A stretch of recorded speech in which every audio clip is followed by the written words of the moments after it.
Hi everyone, today I'll be going through this new platform called Vapi. So basically Vapi is a voice agent platform. They can help you build voice agents so that you can be able to build for clinics, can be able to build for orthopedics, dentists, or maybe even lawyers, real estate, can be built for different kind of purposes depending on how you schedule the voice agent to perform. So without further ado, I will go into the app itself, into the software Vapi, and to see how it looks like.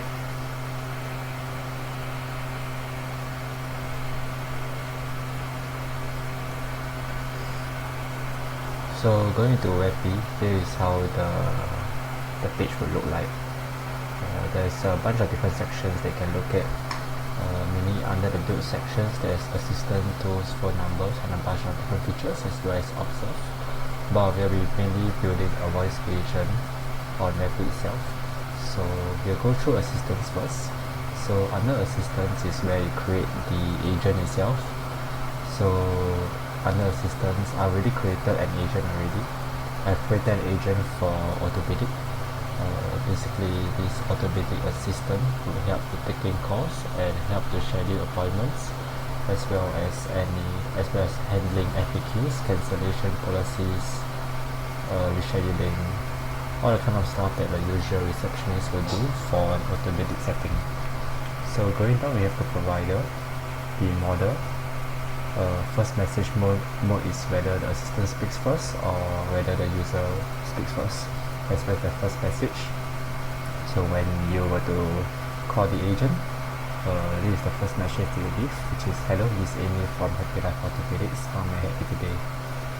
Followed by that, we have the system prompt, where you input in how should the assistant behave, what's the identity, the purpose of the agent, so that the more detailed description that you give in the system prompt, the more likely you will behave according to an actual receptionist.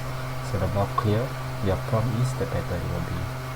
So first you have the identity and the purpose, followed by the voices and persona, the task, what task is supposed to do, as well as some conversational flow, which is like what it's supposed to do, such as appointment booking, rescheduling, general inquiries, follow-ups, emergency concerns, as well as administrative. Then we have a bunch of different things that are adding, but then I will not go into further detail about it because there's no need for that. It's just additional details so that the agent can perform as it should in the orthopedic setting, or more so for a clinic setting itself. I also have input a few knowledge base inside, which is the address, the operating hours, email, as well as the website, as well as some response guidelines with some kind of guardrail to make sure that it's stick according to what it's supposed to do and do not deviate or do not hallucinate, as well as some scenario handlings for new patients, urgent appointment requests, and a bunch of different other stuff. Yeah, and there are also rules, which is what it's supposed to do, kind of like a guardrail as well as notes, as in further details that what it's supposed to do, such as time, because sometimes the agent doesn't know what time is it now, so you give this prompt so that it's able to know what kind of time is it now. As well as files is usually for knowledge base, when input a knowledge base here. The tokens is how much tokens you want to do, then temperature will be similar to what you will say lah. Temperature is used to control the randomness of the output, so higher would mean random output. So usually I think it's better that you just don't change it, you can just leave it as the normal 0.4 to 0.5 is good. You have the voice configuration, which you can change the voice from the level apps. You can use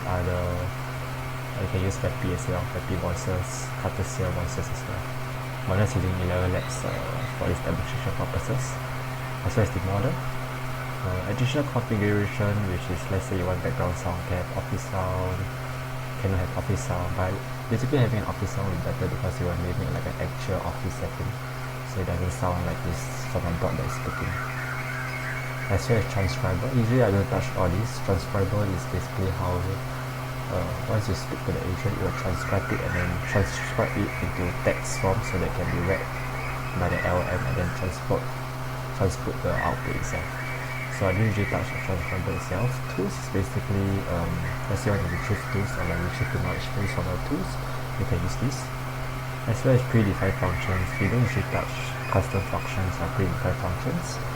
Summary, success evaluation, structured data, yes, we don't touch. As well as some privacy. So if let's say HIPAA compliance more so relevant for healthcare industry. So if let's say there's healthcare industry and there's a need for patient details to be covered, then you need use of this HIPAA compliance to make sure that no call logs or recordings are being saved into the folder. Yeah. Then speaking plan, all these we don't usually touch. So also the more important one is just the model, which is how it's supposed to act as well as the system prompt itself. Yeah, so this is just a rundown of how a Vapi agent is like. If you want more details on how